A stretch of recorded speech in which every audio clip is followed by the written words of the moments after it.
everyone এতিয়া আমি আছো লক্ষ্ণৌত আৰু লক্ষ্ণৌত আমি ক'ত যাম কি খাওঁ আপোনালোকক দেখাই আছো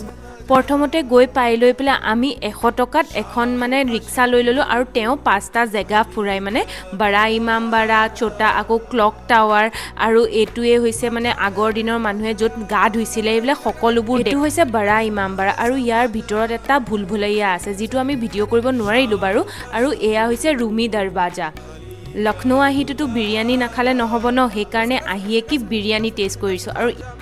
আৰু ছোৱালী মানুহেতো জানেই আৰু সকলোৰে প্ৰিয় চিকেন কাৰী কুৰ্তা আৰু লক্ষ্ণৌৰ ফেমাছ সেইটোতো কিনিবই লাগিব ন সেইকাৰণে আমিনাবাদ বজাৰ য'ত ফেমাছ হয় মানে আহি যদি কাবাব নাখালোঁ তেনেহ'লেতো এইটো হ'বই নোৱাৰে আৰু লক্ষ্ণৌৰ চবতছে ফেমাছ